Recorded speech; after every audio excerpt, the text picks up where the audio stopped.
ربنا وأدخلهم جنات عدن التي وعدتهم ومن صلح من آبائهم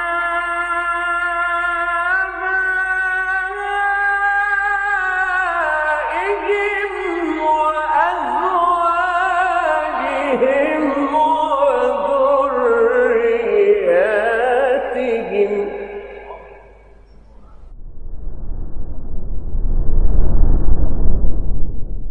فإن أصدق الحديث كتاب الله وخير الهدي هدي محمد صلى الله عليه وسلم وشر الأمور محدثاتها وكل محدثة بدعة وكل بدعة ضلالة وكل ضلالة في النار. أما بعد. Para jemaah akhwat ummahat rahimakunallah,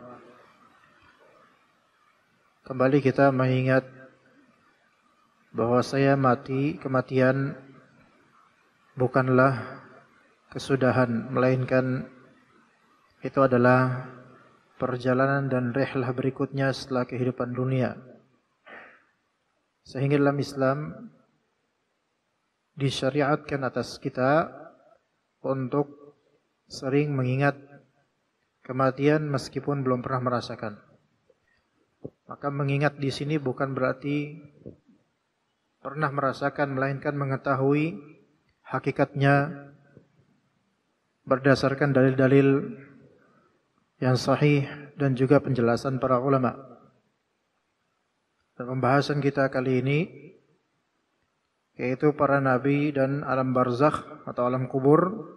Kemudian mudah-mudahan bisa dilanjutkan dengan hadis panjang dari Malik bin Sa'sa'ah radhiyallahu anhu. Di kitab ada apa setelah kematian, di halaman 73 kita mulai insyaallah para nabi dan alam barzakh yaitu alam kubur.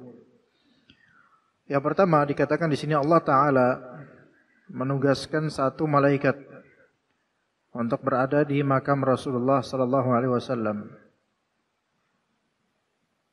dalam rangka dengan tujuan menyampaikan salawat dari orang-orang yang bersalawat kepadanya, seraya menyebutkan nama orang-orang yang bersalawat kepadanya. Dari Ammar bin Yasir radhiyallahu anhu, beliau berkata, Rasulullah SAW bersabda, Inna Allaha wakkala biqabri malaka a'tahu Allahu asma'al khalaiq fala yusalli alayya ahadun ila yaumil qiyamah ila ablaghani bismihi wasmi abihi hadza fulan bin fulan qad shalla alaik. Dari Ammar bin Yasir radhiyallahu anhu, Rasulullah SAW bersabda, sesungguhnya Allah Subhanahu wa taala telah menugaskan satu malaikat di makamku. Jadi ada malaikat yang Allah Ta'ala tugaskan di makam Nabi sallallahu alaihi wasallam, dan Allah Ta'ala telah memberi kepadanya nama-nama semua makhluk. Maka setiap ada orang yang berselawat kepadaku, berselawat kapanpun itu setelah wafatnya Nabi SAW sampai hari kiamat, siapapun yang berselawat atasnya, pasti malaikat itu akan memberitahukan kepadaku, kepada Nabi Muhammad SAW di alamnya, nama orang tersebut dan nama ayahnya. Itu ini fulan bin fulan telah berselawat kepadamu. Hadis ini diriwayatkan oleh Al-Bazzar dan dihasankan oleh Syekh Al-Albani rahimahullah. Dan hadis ini berkaitan dengan perkara yang gaib. Perkara yang gaib secara mutlak bagi manusia di dunia ini. Ketika hadis ini bukan hadis dhaif, maka kita wajib untuk mengimani dan mempercayainya. Cara mempercayainya adalah mengimani, percaya dengan zahir dari hadis ini, tanpa perlu bertanya bagaimana kok bisa.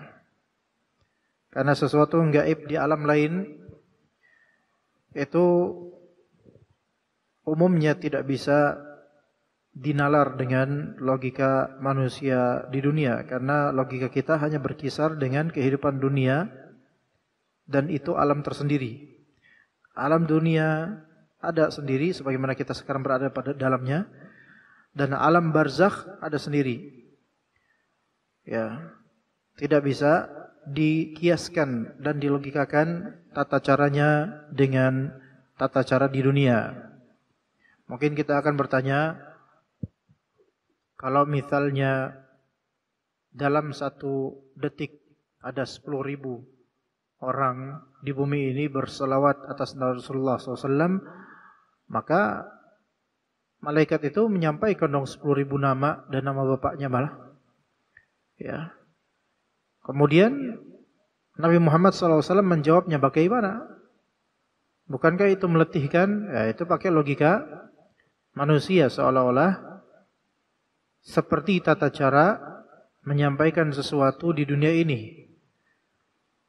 Dan ini karena hal yang gaib di alam barzakh, maka kita tidak mampu untuk mengkiaskannya.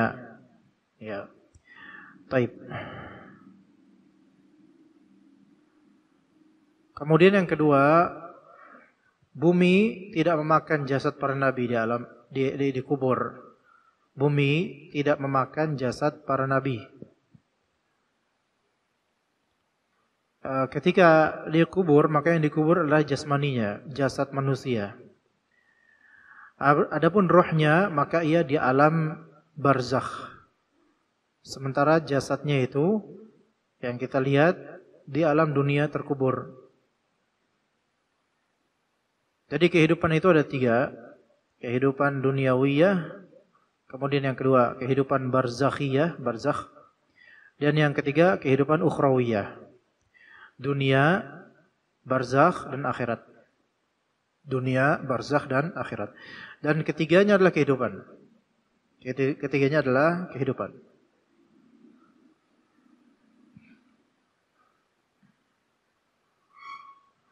Dunia maknanya adalah dekat. Dekat dan pendek, itu makna dunia.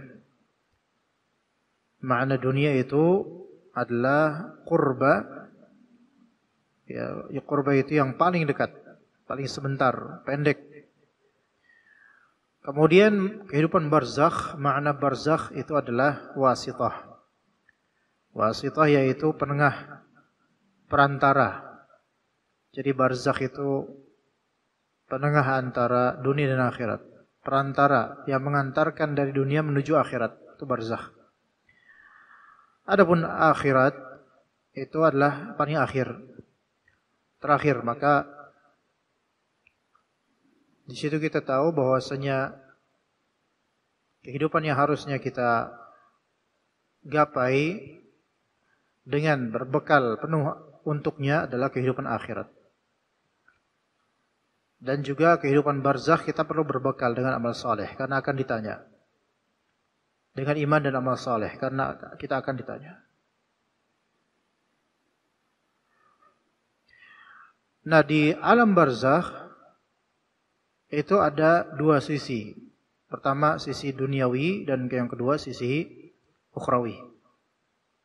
Pertama sisi duniawi, dan yang kedua sisi ukhrawi. Sisi duniawinya alam barzakh apa? Yaitu dikuburnya jasad. Artinya jasad yang tersisa di bawah tanah, maka itulah yang tersisa di alam dunia.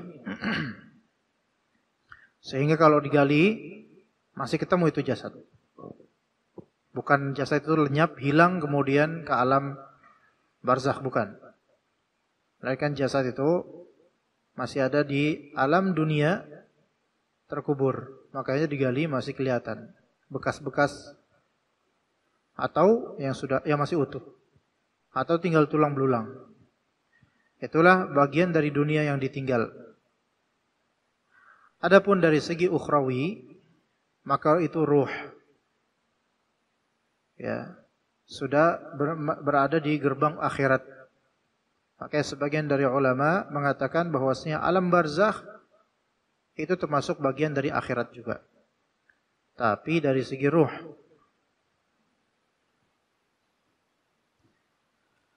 Ya, jadi alam barzakh itu termasuk akhirat juga, tapi dari segi gaibnya, dari segi ruh.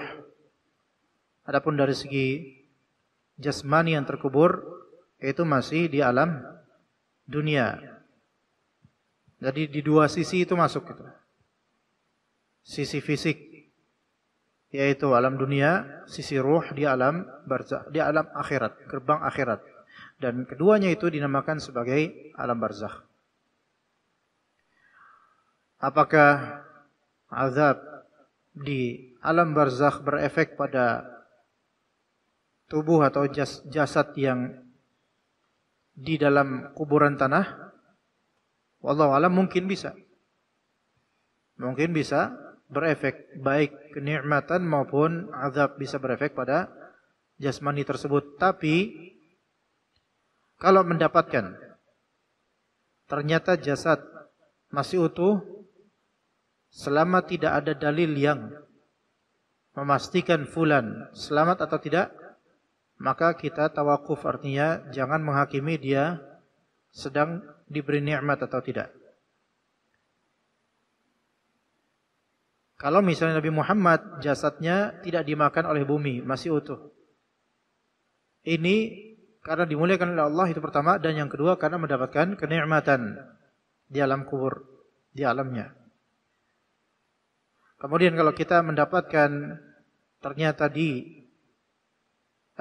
digali orang ini jasadnya hangus atau buruk sekali padahal baru tadi dikubur misal. Apakah ini bisa menjadi pembuktian bahwasanya dia sedang diazab? Maka jawabannya adalah tidak. Karena azab kubur itu gaib. Sementara fisiknya ini duniawi. Namun secara kaidah, apakah mungkin azab kubur berefek pada jasad orang ini secara dunia? Iya. Saya bilang mungkin, bukan berarti pasti. Sehingga ketika jasad ini kita bongkar dan ternyata ada bekas-bekas azab seperti terbakar atau lebam dan semisalnya, maka kita bilang wallahu a'lam. Enggak boleh kita katakan ini orang sedang diazab di kuburnya. Karena pertama ini gaib. Ya. Dan juga yang kedua, kita tidak punya hak untuk memvonis hal yang gaib. Ya.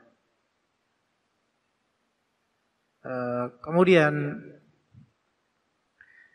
adapun Nabi sallallahu alaihi wasallam setelah menguburkan salah seorang sahabat, beliau kemudian berkata kepada sahabat lainnya, mintakan doa dan mintakan ampunan untuk saudara kalian yang tadi dikubur, karena sekarang mintakan kepada Allah Ta'ala as-sabat, yaitu keteguhan orang ini di kuburnya, karena dia sekarang sedang ditanya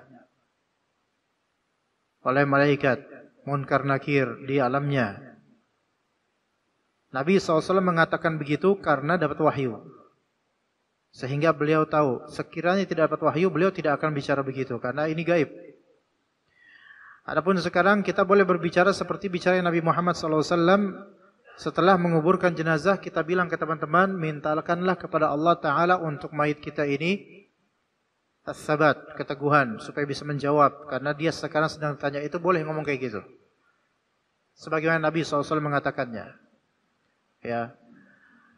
Karena Nabi SAW mengatakannya, maka kita katakan itu. Ya, taib. Nah sekarang bumi tidak memakan jasad para nabi. Ini secara apa? Secara keduniaan. Secara keduniaan, tidak memakan jasad para nabi. Karena jasad ini ya masih ada di alam kita, makanya kalau dibongkar ya kelihatan. Adapun ruhnya ya sudah pindah alam. Ruhnya hidup di alamnya. Adapun di dunia ruhnya sudah dianggap mati. Adapun di alamnya, di alam dunia, ruh-ruh mayit itu sudah dianggap mati. Kehidupan ruh-ruh itu ada di kehidupan alam ruh, alam barzakh. Alam ruh itu cakupannya banyak. Termasuk alam barzakh, iya.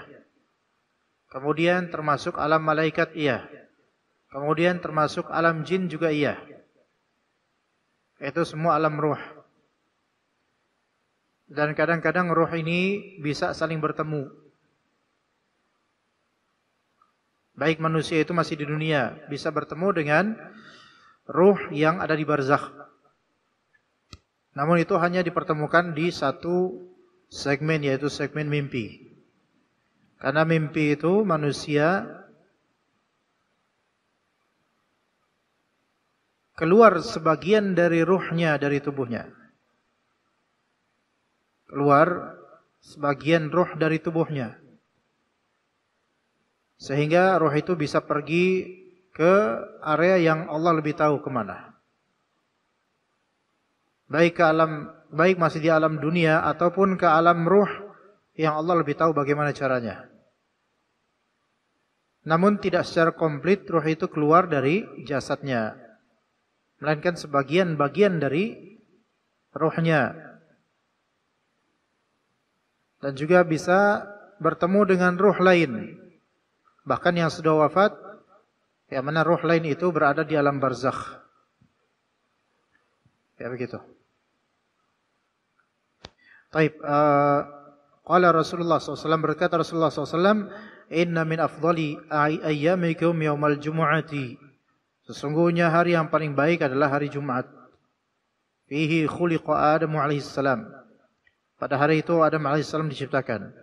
Wa fihi qubida. Pada hari itu ia diwafatkan. Wa fihi nafkhah. Pada hari itu sangkakala ditiup. Wa fihi sa'qah.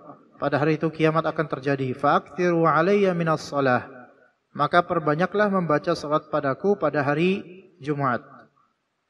Fa inna salatakum ma'rudatun alayya. Karena sesungguhnya salawat kalian pada saat sesungguhnya salawat kalian itu ditunjukkan kepadaku. Maka para sahabat bertanya, "Ya Rasulullah, wa kaifa tu'radu salatuna 'alaika wa qad aramta?" Ay yaqulun qad balita. Ya Rasulullah, bagaimana mungkin salat kami ditujukan kepadamu sedangkan engkau telah hancur, yaitu telah wafat, ya, jasadnya dianggap telah hancur oleh para sahabat. Sebagaimana umumnya manusia setelah wafat maka jasadnya akan hancur di dalam tanah. Maka Rasulullah SAW mengklarifikasikan, Inna Allah Azza wa Jalla qad harrama 'alal ardi an ta'kula ajsamana. Sesungguhnya Allah Ta'ala telah mengharamkan atas bumi untuk memakan jasad-jasad kami para nabi. Jadi tidak dimakan jasadnya. Di sini Rasulullah SAW hanya mengklarifikasikan tentang jasad para nabi. Ya, tidak menyebutkan bagaimana tata cara penyampaian salawat kepada Rasulullah. Alam barzakh tetap tidak bisa dikiaskan dengan alam dunia. Kalau dalam 1 detik ada 10 pesan WhatsApp dan SMS, kita memerlukan waktu untuk membuka satu-satu. Tapi alam lain belum tentu serumit itu. Jadi kita serahkan tata caranya kepada Allah yang mengetahui hal yang gaib dan yang mengaturnya. Di hari kiamat nanti, setiap manusia dan jin akan ditanya oleh Allah dalam satu momentum. Kalau dilogikakan ke dunia, seolah-olah tidak mungkin. Karena untuk bertanya kepada 2 orang saja dalam 1 detik itu mustahil. Tapi ini kan alam akhirat. Dan juga yang bertanya adalah Allah Rabbul Alamin, yang maha kuasa, maha mampu. Maka tidak bisa dikiaskan hal-hal yang gaib bagi kita untuk hal yang zahir atau terang bagi kita. Maka barang siapa yang melazimkan pengkiasan 2 alam yang berbeda ini pada benaknya, maka dia pasti salah. Dia pasti salah. Bahkan yang sama-sama alam dunia pun kadang-kadang kalau kita kiaskan dengan logika sederhana kita juga belum tentu nyambung. Dahulu di zaman atau mungkin 200-300 tahun lalu, mungkin orang-orang tidak percaya adanya teknologi WhatsApp. Dalam 2 detik bisa langsung nyampe walaupun di luar benua, beda benua. Namun sekarang ada bisa. Mungkin orang-orang dahulu itu kebingungan kalau misalnya ada kenyataan atau pemberitaan bahwasanya suatu hari nanti ada mungkinnya seseorang melihat ada 200 chattingan pada WhatsApp-nya, pada benda yang dia miliki, dapat menerima receive 200 pesan sekaligus. Dulu mungkin itu apa sih, mustahil bagi mereka, tidak masuk logika mereka, karena mereka berada di zaman yang mustahil ini terjadi. Sekarang kita di zaman yang ini keseharian terjadi, padahal sama-sama di alam dunia. Maka nanti terjadi tatawur dan kemajuan di alam barzakh, yang mana logika sederhana dunia itu tidak cukup untuk merasionalisasikan bagaimana kenyataan di alam barzakh, apalagi alam akhirat. Ya, lebih-lebih ketika sudah di surga atau tentang neraka, maka banyak hal yang kalau pakai logika sederhana keduniaan itu tidak akan mampu kita untuk menalarkannya. Maka ketika dihadapkan hal-hal yang gaib, kita menerima dan mengimani. Ya. Yang ketiga, para nabi dan rasul hidup di dalam kuburnya. Mereka mendirikan salat. Mereka mendirikan salat di kubur mereka. Di footnote dikatakan akan tetapi kehidupan mereka adalah kehidupan alam barzakh. Maka tetap tidak boleh meminta atau bertawasul dengan orang-orang yang sudah wafat dan mereka di alam barzakh, enggak boleh. Jadi para nabi dan rasul itu pasti hidup di dalam kuburnya. Hidup di sini yaitu kehidupan barzakhiyah. Hidup di sini bukan untuk beramal. Walaupun disebutkan nanti ini mereka mendirikan salat di kuburnya, tapi salat di sini bukan salat sebagai ibadah. Ibadah itu tempatnya hanya di alam dunia. Di alam barzakh tidak ada kans atau kesempatan untuk ibadah, karena memang bukan negeri ibadah, bukan negeri beramal. Melainkan dia negeri penungguan. Sambil menunggu, imma dapat azab, imma dapat nikmat. Atau dapat azab kadang-kadang, kadang dapat nikmat, tergantung dengan orangnya dan amalannya. Maka para nabi dan rasul hidup di dalam kuburnya, mereka mendirikan salat. Kata Rasulullah SAW, Al-anbiya'u salawatullahi alaihim ahya'un fi kuburihim yusallun. Para nabi hidup di dalam kubur, di sana mereka mendirikan salat. Para nabi mereka mendirikan salat di alam kuburnya, tapi yusallun, kalaupun mereka salat, maka wallahu alam salatnya seperti apa, tata caranya wallahu alam. Dan juga di sini salatnya bukan dalam rangka ibadah dan menambah pahala, karena bukan ladang amal. Alam barzakh itu bukan ladang amal. Dan Rasulullah SAW juga bersabda, marartu lailata usriya bi ala Musa wa huwa yusalli fi qabrih. Pada malam dinaikkan saya ke langit, malam Isra, saya melewati Nabi Musa alaihissalam sedang mendirikan salat di dalam kuburnya. Maka ini menunjukkan bahwasanya para nabi mereka salat di alam kubur. Namun itu bukan salat sebagai ibadah, melainkan salat yang Allah lebih tahu bagaimana cara dan maksudnya. Kemudian yang keempat, Nabi SAW bertemu dengan Nabi Adam, Nabi Yahya, Nabi Isa, Nabi Yusuf, Nabi Idris, Nabi Harun, Nabi Musa dan Nabi Ibrahim alaihimussalam, yang mana kesemua nabi ini sudah di alam barzakh atau alam ruh, kecuali mungkin Nabi Isa alaihissalam, yang mana dalam akidah Ahlus Sunnah Nabi Isa ini belum wafat dan dia berada di suatu alam, dan Rasulullah SAW pertemukan beliau dengan Nabi Isa alaihissalam. Kelima, Nabi Musa alaihissalam memberikan nasihat kepada Nabi Muhammad SAW untuk meminta keringanan atas kewajiban salat yang ditetapkan untuk kaumnya.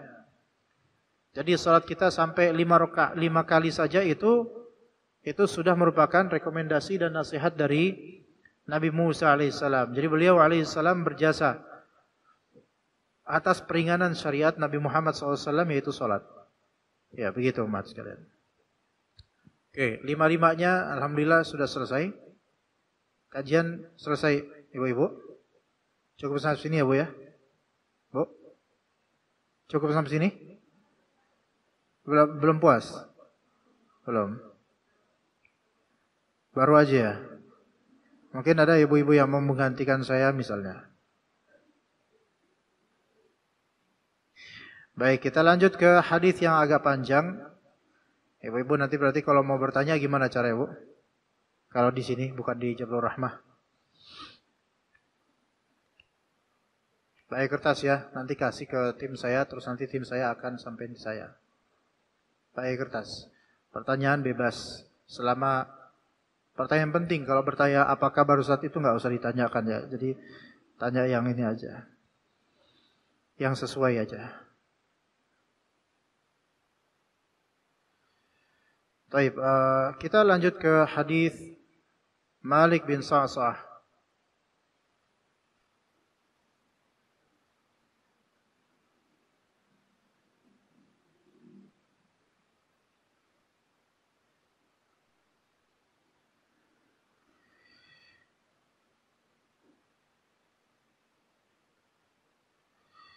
Di sini dalam hadis Malik bin Sa'sa'ah radhiyallahu an, Rasulullah SAW menceritakan, sini cerita yang agak panjang, ya.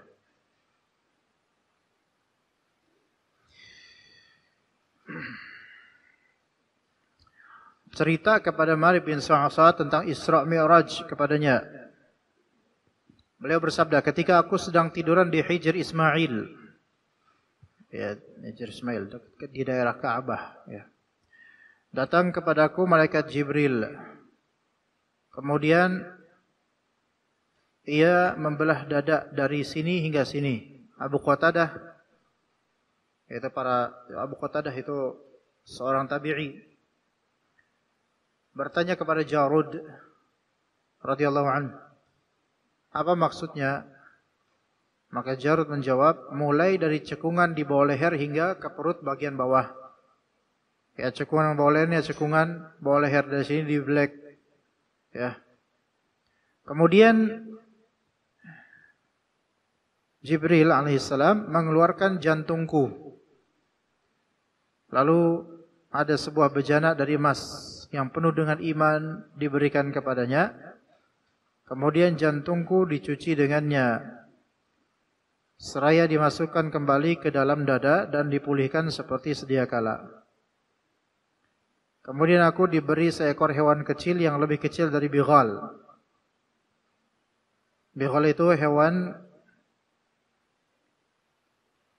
sejenis kuda tapi lebih kecil, yaitu peranakan kuda dan keledai.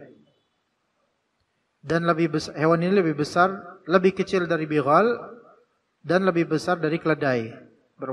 Dan hewan itu berwarna putih.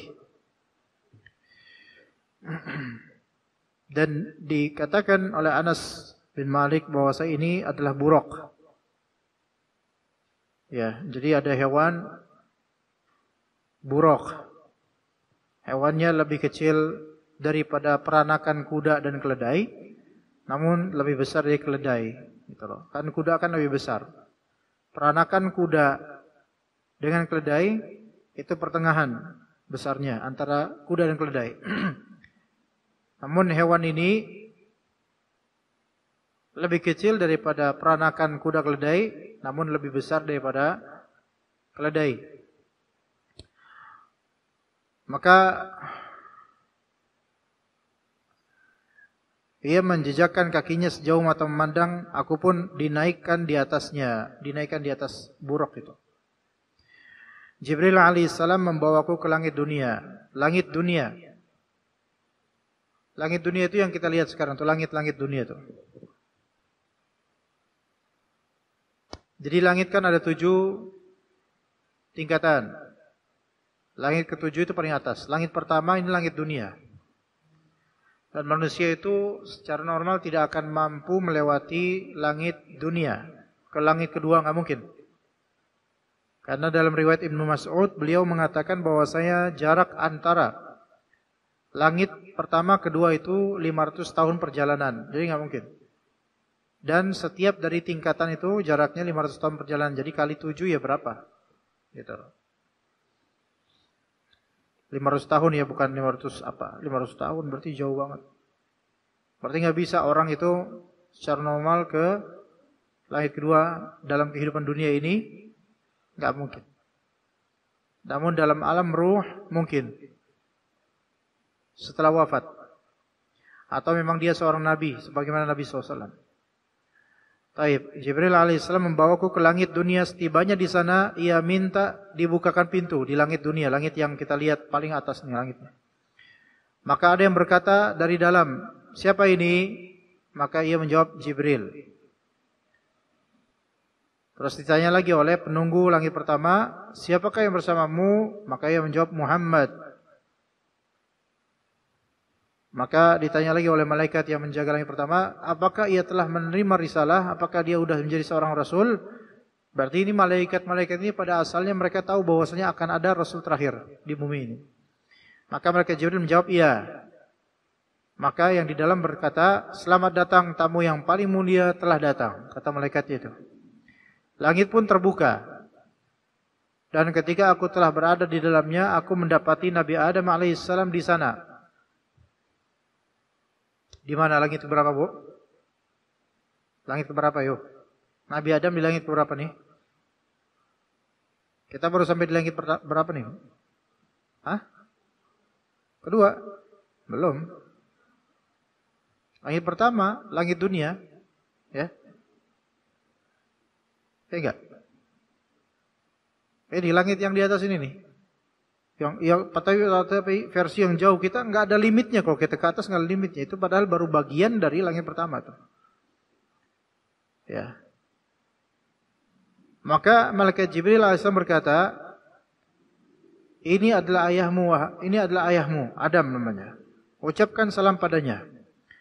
Aku pun mengucapkan salam kepadanya. Maka Nabi Adam menjawab salam, lalu berkata, selamat datang wahai anak yang saleh dan Nabi yang saleh. Itu kata Nabi Adam alaihissalam. Kemudian aku dibawa naik hingga tiba di langit kedua. Ya, Bu ya. Ini dalam waktu singkat. Ini makanya di alam ruh itu, alam yang gaib itu nggak bisa dilogikakan dengan dunia. Sekarang udah langit kedua. Ia minta dibukakan pintu. Maka ada yang berkata dari dalam, siapakah ini? Maka dijawab, Jibril, kayak tadi. Siapakah yang bersamamu? Muhammad.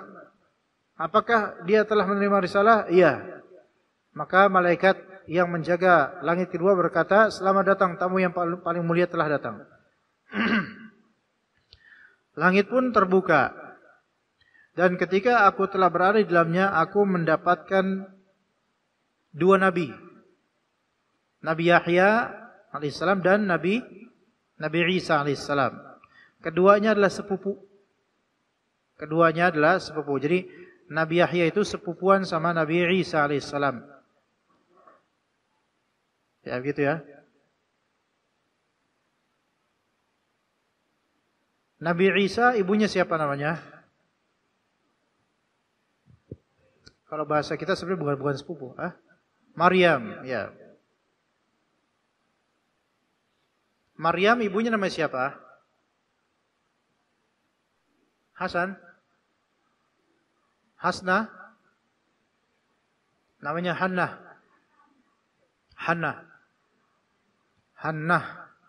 Namanya Hannah, bukan Hana, Hannah.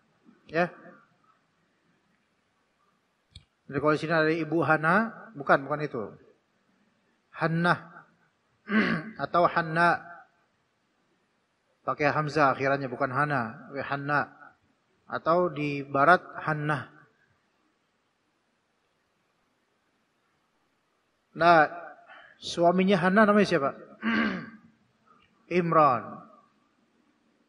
Bukan Imran Rosadi, bukan. Imran. Makanya ada surat Ali Imran. Surat Ali Imran. Keluarganya Imran.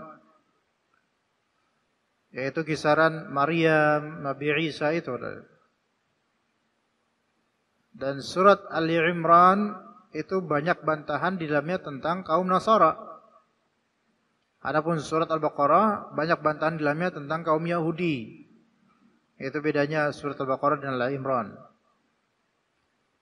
Nah, makanya Al-Baqarah itu kan kisahnya tentang kisah orang Yahudi, orang Bani Israel tentang menyembelih sapi itu. Sedangkan Ali Imran jelas tentang keluarganya Imran yang ujungnya berkisaran dengan Nabi Isa dan pengikutnya. Nabi Isa, Nabi Zakaria, Nabi Yahya. Oke, jadi Imran punya istri namanya Hanna.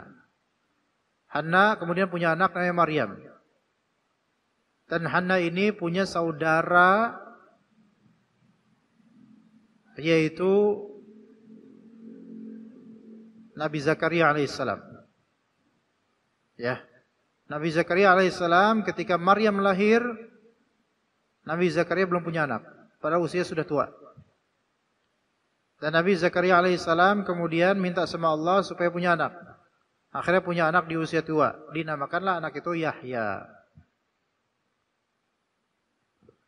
Jadi kalau bisa dibilang sepupu, kalau bagi kita bukan sepupu banget gitu loh, enggak setara, kesepupuannya enggak setara karena Maryam dengan Yahya, dengan Nabi Yahya alaihissalam itu sepupuan, satu tabaqah, satu apa ya? Satu range apa? Satu derajat gitu loh. Ya. Maryam adalah anak bibi pamannya. Anak pamannya. Yahya adalah anak Yahya adalah anaknya pamannya Maryam. Maryam adalah anaknya bibinya Yahya gitu loh. Sepupuan kan? Nah, Maryam melahirkan anak namanya Isa alaihissalam. Tanpa bapak. Dan Nabi Isa alaihissalam ini walaupun secara vertikal sepupu, enggak. Namun secara horizontal Yahya lebih tinggi. Paham enggak, Bu? Belum paham dah? Ibu-ibu paham enggak? Bagaimana cara saya memahamkan perempuan ya?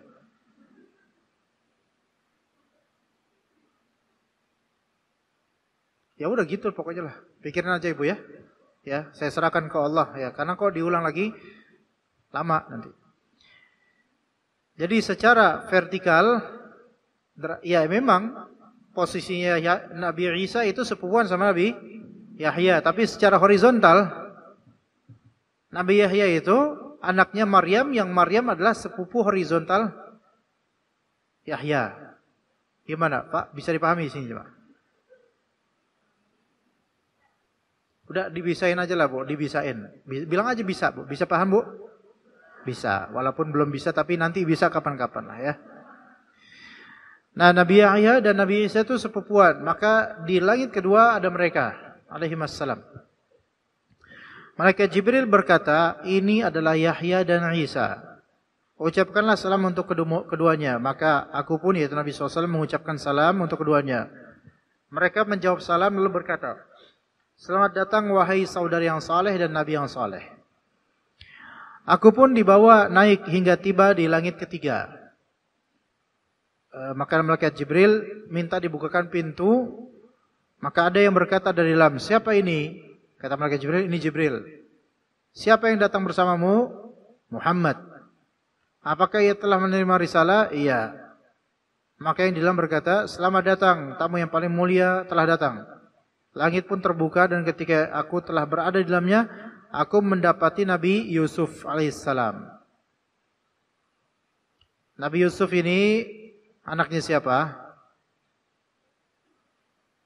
Anaknya Nabi Ya'qub. Anaknya Nabi Israel. Oke? Kalau ini paham. Jadi, Nabi Ibrahim punya anak berapa? 2. Nabi Ismail dan Nabi Ishak. Dari Nabi Ismail bawahnya enggak ada nabi kecuali Nabi Muhammad SAW. Nabi Ishak punya anak yaitu Nabi Ya'qub. Nama lainnya Nabi Ya'qub Nabi Israel. Jadi Ya'qub sama dengan Israel. Dan Ya'qub punya anak berapa?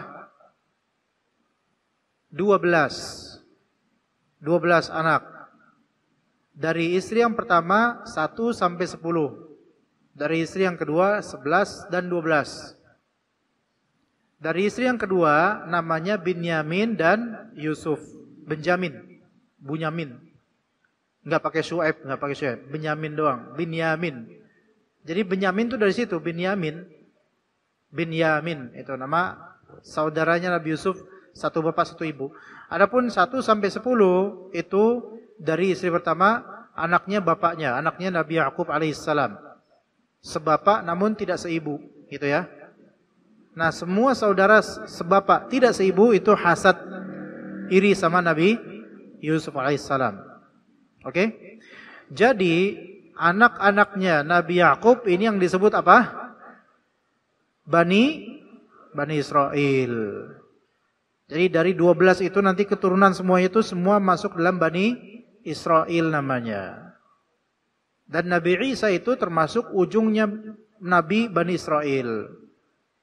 Begitu. Paham? Kau ini paham gak Bu? Kau ini udah paham ya? Insyaallah ya. Insyaallah. Usahainlah Bu. Kalaupun gak paham, belaga paham aja gak apa-apa. Jadi lebih enak di saya gitu loh. Beban saya berkurang gitu Bu. Nah, juga di antara anak 1 sampai 10 ada yang namanya Yehuda. Yehuda atau Yahuda. Dari nama itulah kata sebagian ulama, origin of the name Jew, Yahudi. Yahud. Ya, gitu. Ya. Jadi asal nama Yahudi itu dari akar bapaknya, yaitu Yehuda. Itu pandangan salah satu pendapat. Pendapat lainnya Yahudi itu berasal dari kata hada Yahudu.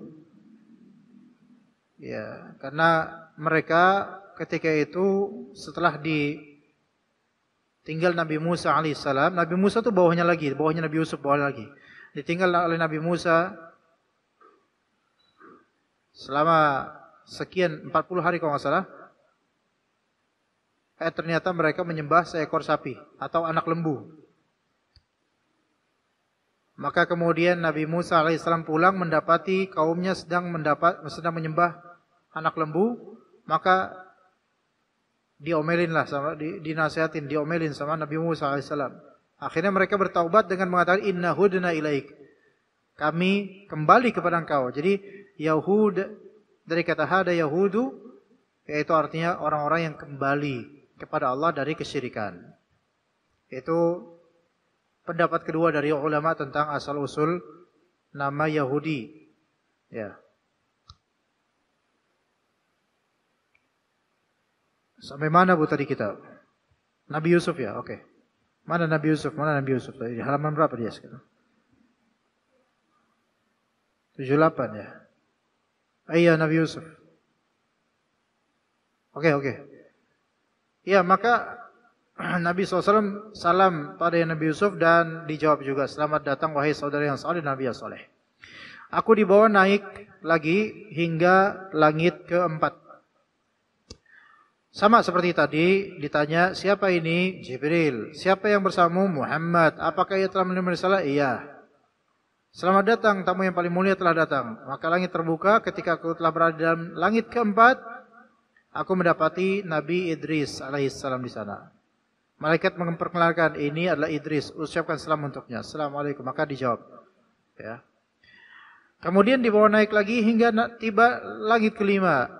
Seperti tadi, siapa ini? Jibril. Siapa yang bersamamu? Muhammad. Apa ia telah menerima salah? Iya. Selamat datang tamu yang paling mulia. Dibuka ternyata mendapati Nabi Harun. Nah, Nabi Harun ini saudara Nabi siapa? Nabi Musa alaihissalam. Saya tidak ingat apakah ini saudara kandung atau dia sepupu. Saya tidak ingat. Apakah ponakan? Allah, saya tidak ingat. Tapi sezaman dan saudara. Ya. Malaikat Jibril berkata, ini adalah Harun. Ucapkan salam padanya. Diucapkan salam. Sampai langit ke-6. Ditanya lagi, siapa ini? Jibril. Siapa bersamamu? Muhammad. Apa ia telah menjadi Rasul? Ya. Maka selamat datang tamu yang mulia, paling mulia telah datang. Langit terbuka, ternyata di situ didapati malaikat Nabi siapa? Nabi Musa.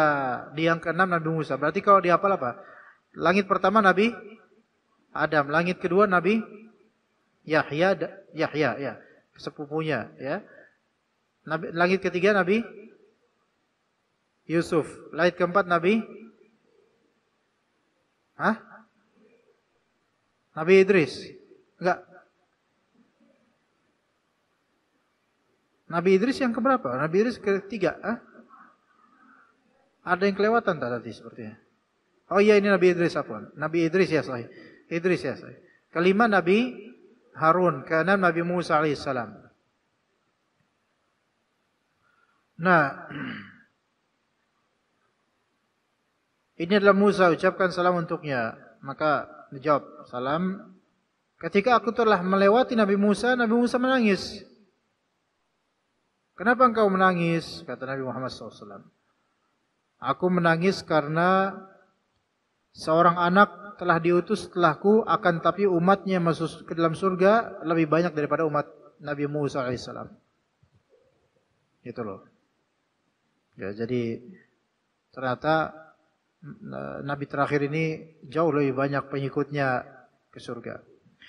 Maka sampai ke langit 7. Siapa ini? Jibril. Siapa yang bersamamu? Muhammad. Ya, sudah jadi Rasul? Iya. Selamat datang, tamu yang paling mulia telah datang. Langit pun terbuka. Ternyata ada Nabi siapa? Nabi Ibrahim alaihissalam. Ini adalah ayahmu, kata malaikat Jibril, ini adalah ayahmu. Salam, ya. Begitu. Masih panjang nih ceritanya, Bu.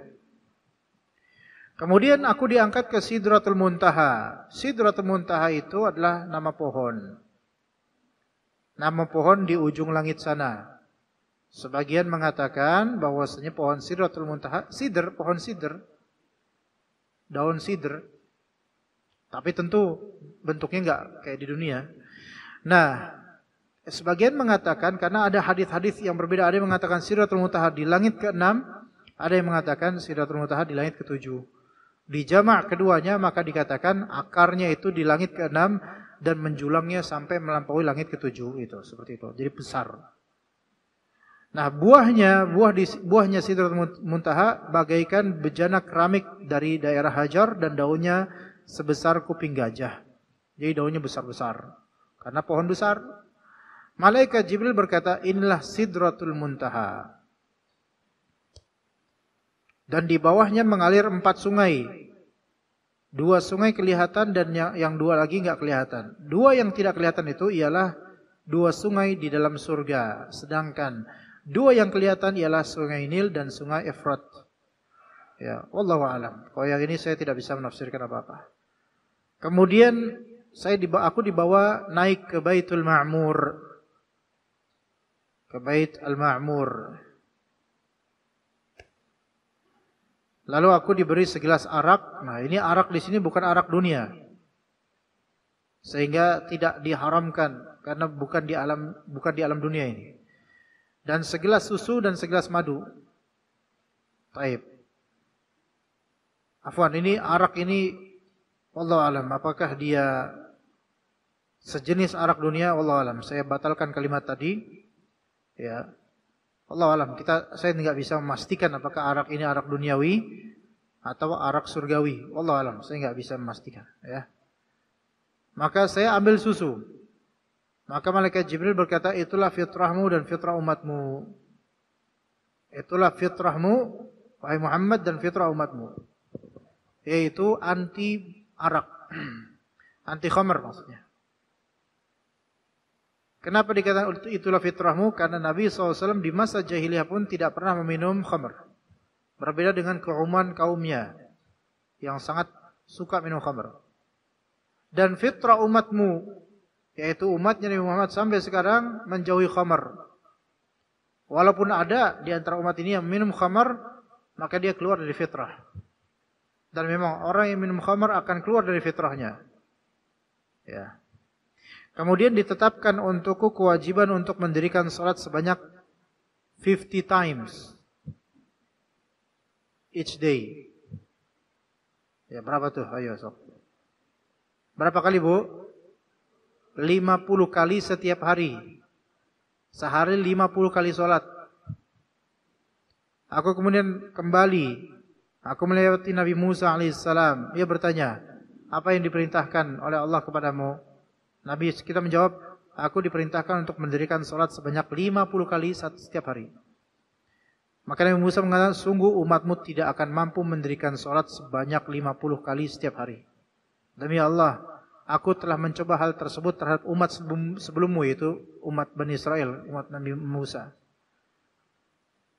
Dan aku telah menghadapi Bani Israel dengan berat. Maka kembalilah kepada Tuhanmu dan mintalah keringanan untuk umatmu. Aku pun kembali meminta keringanan, maka kewajiban dikurangin 10. Ya. Lalu aku kembali menemui Nabi Musa alaihissalam, tapi beliau tetap mengatakan kepadaku seperti yang ia katakan pada yang pertama kali tadi, berat. Minta lagi keringanan. Maka kewajiban salat tersebut dikurangi 10 lagi. Begitu pula dikurangi 10. Sampai akhirnya cuma 5. Ya. Dari yang tadi 50 dikurangi 10 sampai akhirnya cuma 5. Lalu aku kembali menemui Nabi Musa alaihissalam, akan tapi beliau tetap mengatakan seperti tadi, wah kalau 5 bakal berat gitu. Ya. Afwan, itu enggak. Kalau pas sudah 5 kata Nabi Musa alaihissalam tetap kayak gitu, umatmu tidak akan mampu mendirikan 5 kali sehari. Karena aku telah mencoba itu juga di umatku gitu. Jadi walaupun sudah dipotong, dikompensasi 5, cuma 5 saja, Nabi Musa alaihissalam tetap memberi saran minta keringanan lagi. Maka kata Nabi Muhammad, aku telah meminta keringanan pada Tuhanku hingga aku malu. Dipotong terus. Ya. Aku rela dan menerima kewajiban tersebut. Dan ketika aku telah melewatinya, ada yang berseru, aku telah melaksanakan tugasku dan aku telah meringankan beban umatku. Taib. Cocok nggak 5 umat? Cocok. Ya kalau nggak cocok bahaya dong, bisa kafir kita nggak terima 5 salatnya. Ya cocok. Bahkan kalau kita perhatikan nikmat sekali loh 5 kali sehari ini salat 5 waktu ini. Jadi momentum untuk kembali ke Allah itu selalu ada gitu loh. Kalau ibu ada kegalauan hati di jam 7 pagi tadi, nanti sholat zuhur nanti bisa sholat baik minta sama Allah. Berkoneksi dan berhubungan spiritual dengan Allah dengan sholat. Masih kurang, masih galau, asar nanti ada lagi. Masih kurang, maghrib setiap hari kita bisa. Bahkan kita zikir terus bisa. Zikir pagi petang ada. Jadi seorang mukmin itu selain menerima syariat Allah, dia itu senang dengan syariat Allah karena setiap syariat itu dulangan pahalanya itu ada gitu loh. Enggak cuman melakukan selesai. Kalau orang-orang luar muslim atau orang-orang yang tidak ikhlas beramal, ya udah demi senang hati udah selesai. Habis itu enggak ada keberkahan dan enggak ada pahala. Makanya bersyukur sekali dengan adanya syariat salat 5 waktu ini. Dan itu tadi adalah kisahnya, kisah Isra. Sehingga setelah itu akhirnya diwajibkan salat fardu 5 rakaat. Ya. Baik, seperti itu ya ummahat sekalian. Sampai sini ada pertanyaan enggak ummahat? Kalau ada pertanyaan mau langsung juga boleh, silakan. Ada? Enggak ada? Enggak ada, saya pulang loh. Ada? Ibu mau nanya langsung atau nanya atau via online? Ya Bu, silakan Bu. Waalaikumsalam warahmatullahi wabarakatuh. Berita buruk, ruh di mimpi.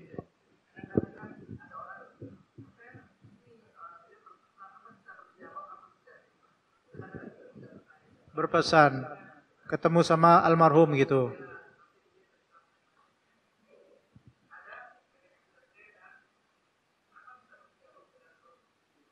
Oke. Sudah? Ibu udah pertanyaan itu tadi pertanyaannya? Oh, jangan dulu, nanti saya lupa. Tadi Ibu tanya apa, Bu? Oh, bisa berdialog apa enggak ya? Oh iya, itu yang ditanyain. Bisakah berdialog dengan roh almarhum di mimpi?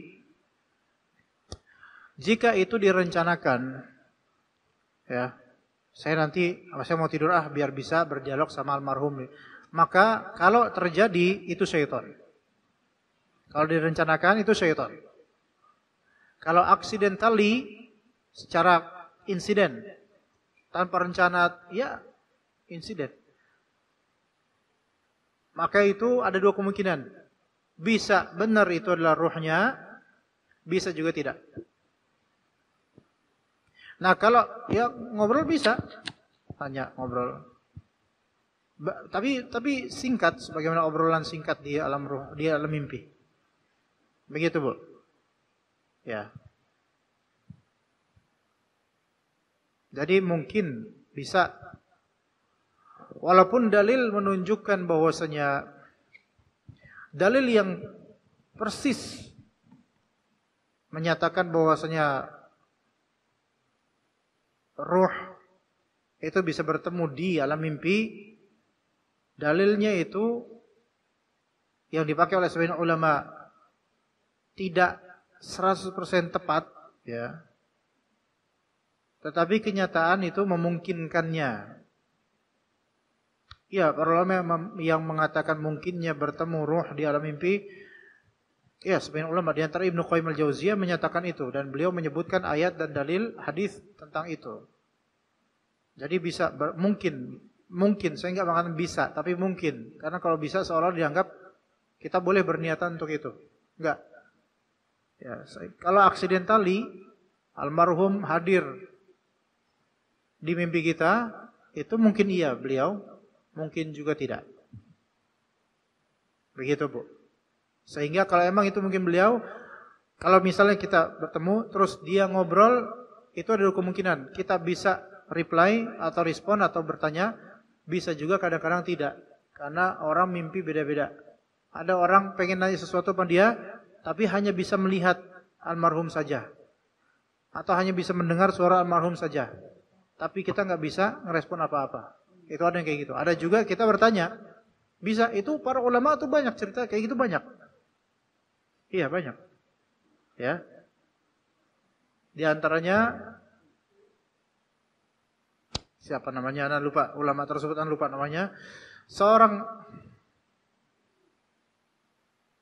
Ada seorang alim yang memiliki kekayaan banyak. Dan dia berjuang mencari nafkah untuk bisa memberikan ke seorang alim lainnya, yaitu namanya Abdullah bin Mubarak kalau nggak salah, sejumlah uang untuk kebutuhan harinya. Karena biarkan ulama ini saya talangin kehidupannya supaya pahala banyak. Maka kemudian berapa itu? Kalau sekarang mungkin berapa miliar gitu dikasih, ulama ini dikasih oleh orang kaya ini berapa miliar supaya hidupnya bisa fokus ke ilmu dan amal. Maka orang kaya tersebut wafat. Nah ketika wafat, suatu ketika Abdullah bin Mubarak bermimpi pada donaturnya ini. Dan dia mendapatkan donatur ini seperti berada di surga. Maka Abdullah bin Mubarak bertanya, amalan apa yang membuat engkau, kenapa engkau sekarang dalam keadaan tenang, nyaman di alam sana? Maka kata orang itu, kata sang orang kaya itu adalah, Allah menyelamatkanku dengan sedekahku terhadap Abdullah bin Al-Mubarak. Nah itu mungkin percakapan seperti itu mungkin, tapi singkat. Ya. Namun percakapan seperti ini tidak bisa menjadi dalil syar'i, hanya bisa menjadi targhib dan motivasi supaya kita beramal. Memastikan bahwasanya dia di surga sekarang nggak boleh, tetap nggak boleh, ya, begitu. Karena ini tetap gaib. Adapun alam mimpi ini, karena ada kemungkinan benar atau tidak, ada kemungkinan ini ruhnya dia atau ruhnya syaitan, itu tidak untuk memvonis yang gaib seperti, oh sekarang orang itu sedang di surga, Allah lebih tahu. Ya begitu Bu ya. Ya, yang kedua Bu. Assalamualaikum. Yang kedua, bagaimana cara kita menerangkan ke orang tentang iman kepada gaib? Kadang-kadang suka sulit gitu. Kadang-kadang suka, misalnya ada orang yang nggak percaya gitu. Tapi saya susah-susah menerangkannya. Makasih Gaib. Pak. Ya. Bagaimana menerangkan ke orang tentang iman kepada yang gaib? Iya. Gaib di sini maksudnya apa dulu nih? Yang ini tadi Bapak Setan. yang hal-hal yang ada di luar apa? Nalar akhirat gitu. Kok bisa sih Nabi naik ke ini gitu kan? Terus itu kan iman payah kita. Tapi kalau neranginnya gitu sama orang gimana Pak untuk meyakinkan caranya? Iman kepada yang gaib itu cakupannya luas banget, Bu. Iman kepada gaib mencakup iman kepada Allah, tuh. Iman kepada malaikat, itu. Iman kepada kitab-kitab Allah, itu juga iman kepada yang gaib. Karena kita kan nggak pernah membaca kitab Allah lainnya selain Al-Quran, ya nggak? Iman kepada para rasul itu juga iman kepada yang gaib juga. Karena kita nggak pernah bertemu dengan para rasul. Namun buktinya ada di Al-Quran Sunnah. Iman kepada hari kiamat itu juga gaib. Iman kepada takdir juga mencakup iman kepada yang gaib. Karena kita nggak tahu takdir yang akan datang.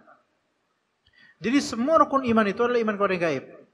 Nah kalau ibu khususkan iman kepada yang gaib adalah tentang hal-hal yang di luar nalar, maka kita katakan kalau gitu semua iman-iman ini ya di luar nalar juga dong masing-masing. Gitu. Nah menjelaskan ke orang yang memakai logika, maka kita bisa tanya juga ke dia secara logika. Kalau misalnya apa tadi coba contoh yang orang bisa nggak percaya apa Pak Bu? Tentang apa? Jin. Misalnya Nabi naik ke atas Sidratul Muntaha 1, 2, 3 gitu kan? Kok naik apa burung itu? Nah Ya. itu Gak masuk logika. Gitu kan. Sama anak-anak juga gimana caranya supaya dia yakinkan itu gitu Pak. Ya. Iya naik dulu. Ya. Kata Allah Azza wa Jalla, "Wa ma ataakumur rasulu fakhudhuhu." Dan apa yang disampaikan oleh Rasul itu buat kalian, maka ambillah. Ambil di sini percayai, imani, amalkan. Itu dalilnya kalau dari segi dalil. Itu yang pertama. Yang kedua, tidak semua yang dilogikakan oleh antum berarti tidak terjadi.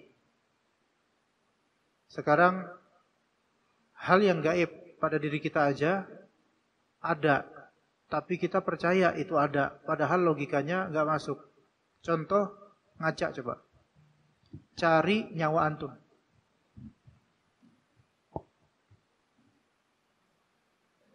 Coba ibu ngaca Bu, cari nyawa ibu mana Bu? Mana nyawa ibu? Nggak ada. Nggak kelihatan, bukan nggak ada ya. Ngaca terus, sampai mata belok, keluarin dah tuh nyawa, biar kelihatan. Nggak ada. Logis nggak? Nyawa antum ada di tubuh antum nggak bisa ngelihat, padahal itu ada di dalam antum. Kalau nggak bisa ngeliat punggung itu wajar, karena susah. Tapi kan bisa difoto. Percaya nggak punya punggung? Percayalah orang bisa pegang. Nah itu oke. Percaya nggak antum punya nyawa? Percaya sih. Dari mana? Kok percaya? Ini saya masih hidup. Nggak, tunjukkan nyawa antum sekarang. Keluarin.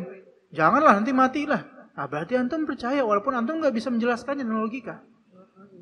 Tapi antum percaya karena itulah kenyataan dan ada bukti-buktinya bergerak, ngomong, gitu. Nah, kemudian ada seorang guru yang ateis, dia tidak percaya ada Tuhan karena nggak masuk logika. Ngajarin anak-anak. Anak-anak ada papan tulis nggak? Ada. Kelihatan? Kelihatan. Anak-anak ada penghapus nggak? Ada. Kelihatan nggak nih penghapus? Kelihatan. Anak-anak ada Tuhan nggak? Ada. Kelihatan nggak? Nggak kelihatan. Berarti Tuhan nggak ada dong, kan nggak kelihatan. Terus ada satu murid yang berdiri, Pak, saya mau nanya. Silakan. Bapak punya akal nggak? Ya punyalah. Kok nggak kelihatan? Berarti nggak punya dong. Kadang kita ingin merasionalkan sesuatu yang tidak perlu rasio lebih, tidak perlu kadar lebih dari rasio, yang mana itu cukup fitrah, cukup menerima dalil itu sudah selesai. Karena kalau semua harus dirasionalisasikan, kita mungkin akan heran terhadap diri kita sendiri. Nyawa saya mana? Akal saya di mana? Iya, gitu. Dan kemudian ketika ada daun bergerak, kok bisa gerak sendiri? Kata teman, ini ada angin. Mana? Nggak kelihatan anginnya. Berarti nggak ada angin, ini gerak sendiri nih. Nggak masuk akal. Ya. Begitu, Bu. Atau lagi ngumpul bareng-bareng, tiba-tiba kecium bau kentut nih. Kok bau nih ada yang kentut nih pasti nih? Enggak mungkin nggak ada kentut, nggak ada yang kentut. Buktinya apa? Nggak kelihatan. Tapi kan kerasa di sini. Semua panca indera itu bisa menjadi hujjah atau dalil bahwa saya itu ada, gitu kan ya. Namun panca indera itu adalah device, alat, perkakas yang sifatnya jasmani. Dan hati dan iman adalah perkakas yang sifatnya rohani. Kalau perkakas jasmani antum gunakan untuk melegitimasi hal-hal yang tidak kelihatan tapi ada, maka seharusnya perkakas rohani yaitu kepercayaan dan iman itu menjadi perkakas yang bisa melegitimasi bahwasanya itu ada karena ada dalilnya. Begitu, Bu. Tapi ini ucapan untuk orang dewasa, Bu ya. Adapun anak kecil, dari awal kita bilang, nak, kita itu harus percaya sama apa kata Allah, apa kata Rasulullah. Gitu dulu, basicnya dari situ kalau anak kecil. Karena kalau udah gede itu subhannya kebanyakan. Kalau kita ngomongin, kita harus percaya sama apa kata Allah, apa kata Rasulullah. Itu kadang-kadang yang orang tua atau dewasa, itu basic banget. Cari yang lain yang lebih logis ucapannya. Tapi kalau anak kecil harus ditanamkan itu dulu. Anak kita itu, kan yang ciptaan kita Allah gitu. Ya. Lah, Allah di mana, Bu? Allah di atas arsy. Kok nggak kelihatan? Nah, mulai bingung ya. Gimana ya? Bentar lah. Cari WhatsApp Ustadz, nanya ke Ustadz dulu. Ya. Kok nggak kelihatan? Allah akan nanti memperlihatkan dirinya di hari akhir. Nanti setelah kita wafat, kalau kita beramal soleh masuk surga, Allah Ta'ala akan memperlihatkan dirinya gitu. Kok sekarang nggak kelihatan? Itu terserah Allah gitu katanya. Udah gitu aja, terserah Allah karena Allah Maha Kuasa menciptakan segalanya. Dan juga ada dalil-dalil lain yang menunjukkan Allah Ta'ala tidak mungkin terlihat di alam dunia ini. Karena tidak akan kuat manusia ketika melihat Allah Azza wa Jalla. Ada dalil-dalil lain. Ya sebagian anak memang kritis dan orang tua kemudian kebingungan mencari jawabannya. Kadang mengintegrasikan antara dalil dengan jawaban logis bagi anak itu kadang butuh waktu. Ketika memang anak itu bertanya sesuatu yang kita tahu dalilnya, tapi untuk mentransfer ilmu dalil ini ke dia nggak nyambung, maka cukup benar. Wallahu alam, nanti suatu saat ibu jelasin gitu aja. Jangan jawab macam-macam. Jangan jawab, kenapa ya kok Allah ciptain? Ya nggak tahu. Kok tanya saya, kan bukan saya ciptain ya. Itu repot kayak gitu ibu-ibu. Bilang, wallahu alam, nanti insya Allah kapan-kapan ibu kasih tahu. Gitu. Gitu aja, Bu. Jangan jawab menyimpang. Ya. Terima kasih banyak, Pak. Sama-sama, Ibu. Ya. Tafadhol, silakan ibu-ibu lainnya. Tafadhol. Ada lagi?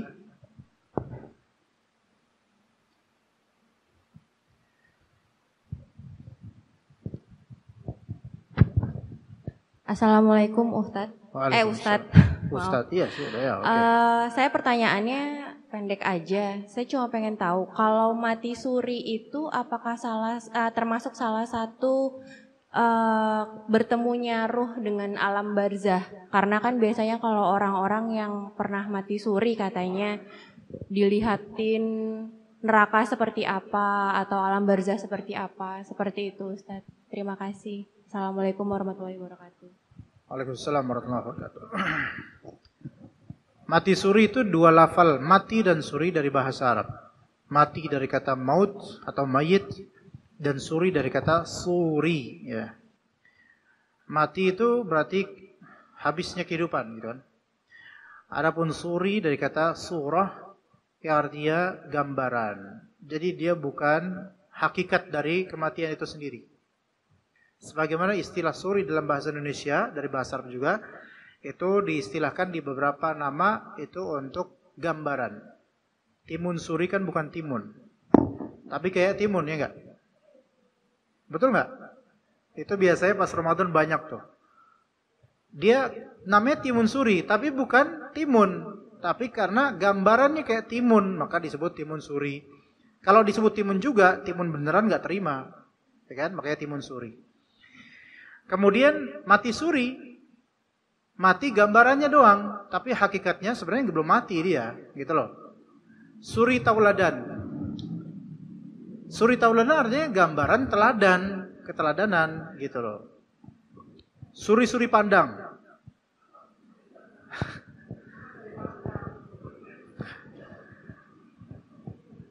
Nah, mati suri, wallahu a'lam, itu belum disebut mati.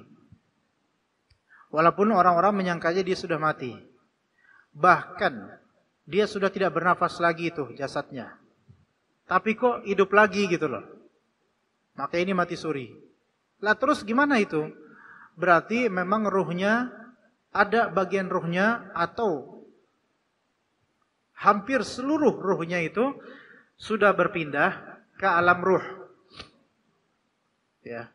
Loh, apakah dia sudah di alam barzakh atau belum? Saya tidak bisa. Wallahu alam, mungkin iya, mungkin enggak, kita enggak tahu. Karena gini loh, alam barzakh itu kan dengan alam dunia itu juga punya sesi percampuran. Gini, ketika orang sakaratul maut, dia itu ngelihat malaikat maut, ngelihat malaikat-malaikat yang membantu malaikat maut, kelihatan itu. Tapi dia nggak bisa mendeskripsikan karena ini aneh, ajaib gitu, nggak bisa dia gambarkan.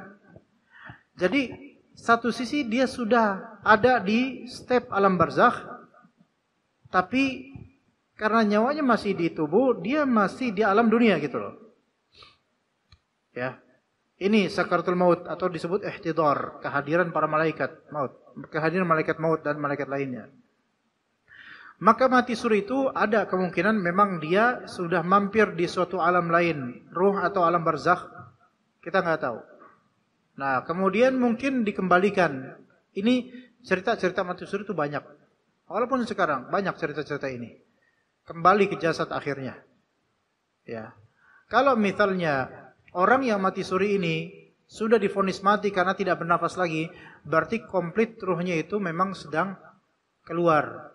Namun Allah Ta'ala itu yang menentukan mati atau tidaknya. Kalau misalnya dia kembali, berarti memang belum waktunya dia mati, dikembalikan. Apakah ketika ruhnya keluar itu ke alam barzakh atau ke alam ruh secara umum? Allah lebih tahu, kita nggak tahu. Namun orang-orang yang mati suri ini diberikan pengalaman rohani, yaitu ketemu ini, yang persis dengan hadis gitu loh. Apakah dia memang benar itu ketemu dengan malaikat munkar nakir, ketemu dengan ini dan itu? Apakah dia memang sudah ketika itu dalam barzakh alam kubur?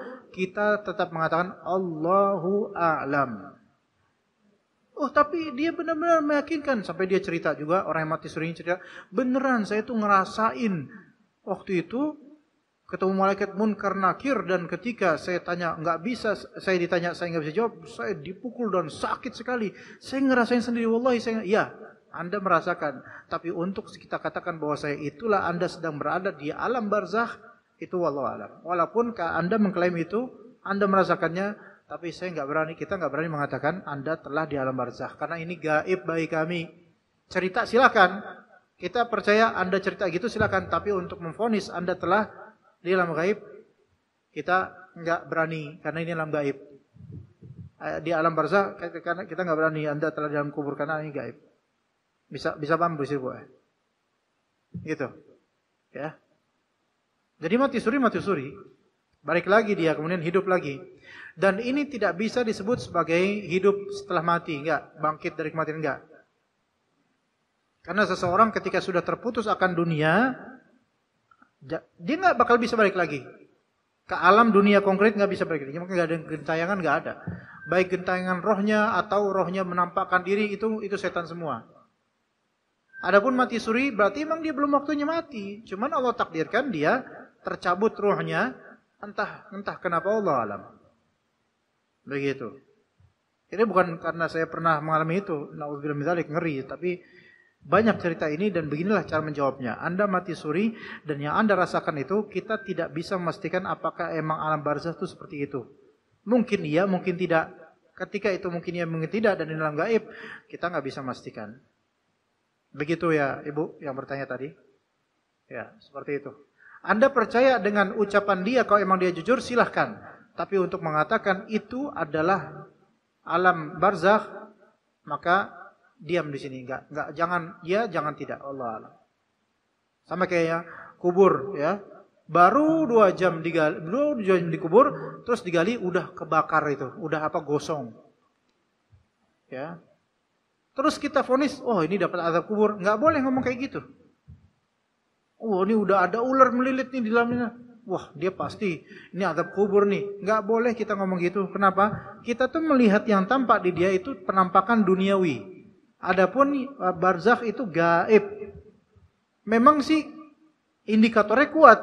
Oh kok gosong sih padahal baru tadi loh. Siapa nih yang ngebakar? Enggak mungkin kan manusia yang ngebakar kubur dia. Emang enggak masuk logika. Tapi karena ini gaib maka kita diam aja. Enggak usah vonis dia sedang diazab atau diberi nikmat, dah. Gitu. Kalau dia muslim kita berharap kebaikan aja buat dia, rahmat. Begitu wallahu a'lam. Silakan ibu-ibu. Masih ada waktu 2,5 menit, Bu. Untuk bertanya, ngejawabnya enggak, saya enggak jawab karena 2,5 menit buat bertanya doang. Ada yang lagi mau bertanya ibu-ibu? Hah? Ya. Waalaikumsalam.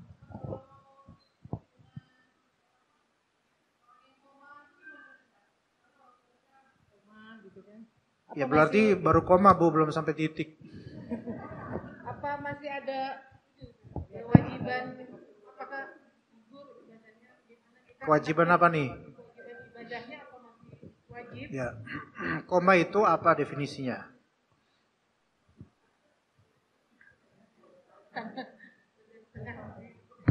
Masih nafas kan?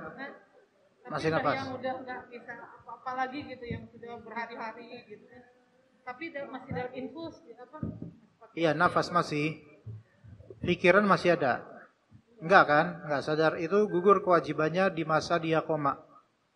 Enggak wajib sholat. Enggak wajib sholat, enggak wajib puasa. Dan kalau sudah sadar, alhamdulillah dari komanya, yang tertinggal dari sholat dan puasa tidak wajib diqadha. Jadi anak enggak harus, ada yang bilang kan kita sebagai anak bisa ambil. Enggak diqadha. Karena apa? Karena beliau dalam kondisi tidak aqil, tidak berakal. Maka tidak dibebani kewajiban syariat atasnya. Kecuali kalau memiliki hutang kepada makhluk, yaitu kepada manusia. Ini tidak menggugurkan dengan komanya. Punya hutang 5 miliar. Karena koma, maka hutangnya dihapus. Enggak. Hutang tetap hutang. Dan ahli waris, kalau misalnya wafat, dia wafat, tetap membayarkan. Begitu. Yang gugur kewajibannya, kewajiban dia terhadap Allah, itu yang gugur. Begitu. Begitu Bu ya. Taib. Ya. Oke, kita cukup sampai sini insyaallah. Wassallallahu ala nabiyina Muhammad wa ala alihi wa sahbihi ajma'in. Subhanakallahumma bihamdika asyhadu an la ilaha illa anta astaghfiruka wa atubu ilaik. Assalamualaikum warahmatullahi wabarakatuh.